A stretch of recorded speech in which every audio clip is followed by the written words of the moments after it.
예, 안녕하세요. 이변은 있다 이동현 변호사입니다. 예, 오늘은 교사의 수업 시간 혹은 대화를 몰래 녹음한 경우 처벌되는지에 대해서 한번 알아보도록 하겠습니다. 제가 이제 오늘의 주제를 선택하게 된 이유는 최근 이게 사회적으로 좀 이슈가 되고 있어서 이거에 관련해 가지고 이제 저한테 문의를 하시는 분들이 많은데 그거에 대해서 간략하게나마 답변을 드리고자 오늘의 주제를 선택해 보았습니다.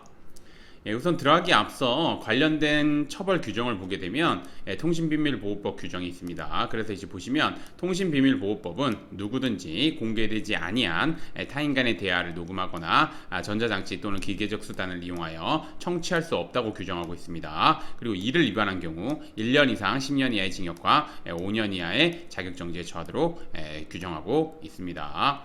처벌 규정 좀 다소 높게 규정되어 있다는 거, 이거 보시면 아시겠지만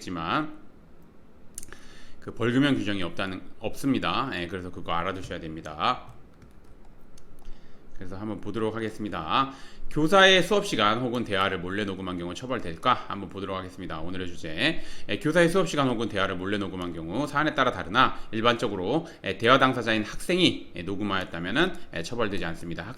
대화 당사자 같은 경우는 녹음을 해도 여러 명이 대화 당사자인 경우 그 중에 한 명이 녹음을 해도 처벌되지 않고, 둘이서 대화를 한다 하더라도 대화 당사자인 이상 녹음을 해도 처벌되지는 않습니다. 그러나 대화 당사자가 아닌 학부모가 몰래 수업시간 혹은 선생님과의 대화를 녹음하였다면 이는 통신비밀보호법 위반에 해당할 여지가 있습니다. 다만 법원은, 이거는 좀 보셔야 됩니다. 법원은 아동학대 등 사건에서 녹음 목적이 아동학대를 의심하는 상황에서 이를 방지 위한 것이고, 그 다음에 말로 이루어지는 학대의 특성상 녹음 외에 범죄 행위를 밝혀낼 다른 수단을 찾기 어렵다는 등의 이유로 실체적 진실 발견이라는 공익을 들어 녹음 파일의 증거 능력을 인정하거나 녹음을 한 학부모에 대해서 처벌하지 않고 있습니다.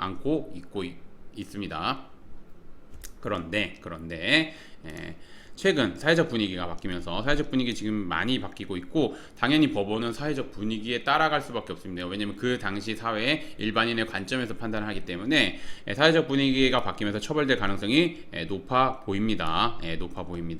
특히 무분별하게 수업시간 등을 녹음한 경우에는 처벌될 것으로 좀 보입니다. 그러니까 이전에는, 솔직히 말씀드리면 이전에는 이제 그 통신비밀보호법 해당의 여지가 있지만 법원 같은 경우 이런 이유로 이제 처벌을 하지 않거나 증거 능력을 인정하거나 그랬었는데, 최근 사회적 분위기를 보게 되면은 특히나 이제 무분별하게 한 경우에는, 사안에 따라 다르겠지만 무분별하게 한 경우에는 처벌할 것으로 생각됩니다. 그래서 물론 이제 각 사안에 따라 통신비밀보호법 성립 여부는 달라질 수 있습니다. 이거는 말씀드리고, 그래서 교사 분들은 어떻게 대응하셔야 되는지 한번 보도록 하겠습니다. 교사는 수업시간 혹은 대화를 몰래 녹음한 것을 인지하면 우선 교권보호위원회 개최를 요구해야 됩니다. 이제 교권보호위원회는 이제 학교에 보통 설치돼 있고, 이거를 지금 이제 교육지원청으로 이관해야 된다 이런 얘기들이 많이 나오고 있는데, 학교에 설치되어 있고 이거를 적극적으로 좀 개최를 요청해야 됩니다.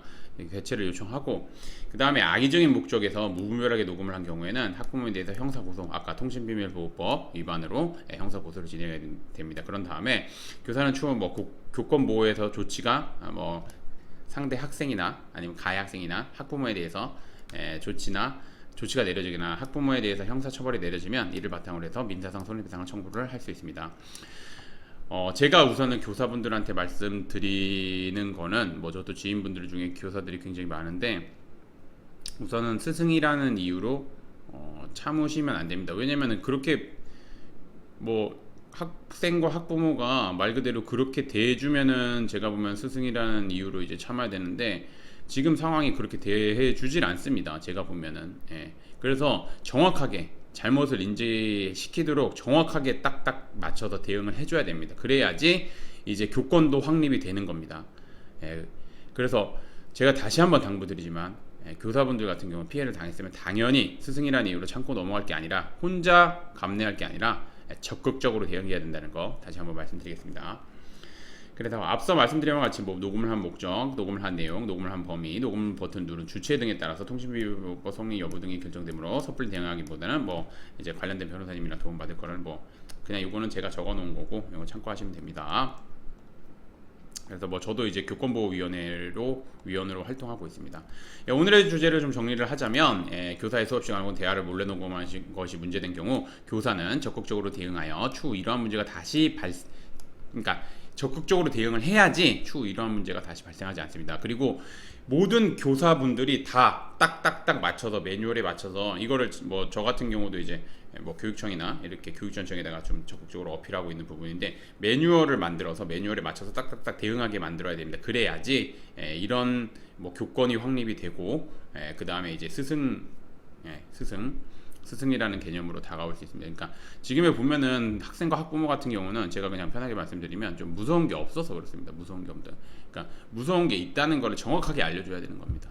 절차 딱 법률의 절차에 대해서 딱딱딱 대응하면서 아무튼 그렇고 그래서 뭐 제가 다시 한번 좀 정리를 하자면 교사 같은 경우는 근데 아무래도 이제 뭐 직접적으로 이제 뭐 이런 거 이게 뭐 형사고소장을 접수하거나 뭐 이렇게 하는 게 좀 제한이 될 수 있으니까 아무래도 이제 변호사님 도움을 받으시는 게 좋고 그래서 이제 뭐 제가 요청드리는 게 이제 교육청이나 교육지원청에다가 이제 뭐 변호사님 그 법률적인 조언을 얻거나 아니면 이제 필요한 경우에는 변호사를 뭐 선임해 줘야 되지 않냐 뭐 이런 거에 대해서도 이제 뭐 의견을 내고 있는 입장입니다. 아무튼 그렇고 그래서 이제 뭐 다시 한번 말씀드리지만 이게 법리적으로 대응해야 되는 부분이고 법리적으로 대응해야 되기 때문에 아무래도 변호사님 도움을 받으셔서 하나하나 대응할 필요가 있고 그리고 이제 변호사님 도움을 받으실 때는 당연히 이런 거 관련해 가지고 이제 전문적으로 일을 하거나 아니면은 이제 이런 사건을 많이 다뤄본 변호사님의 도움을 받을 것을 추천드립니다.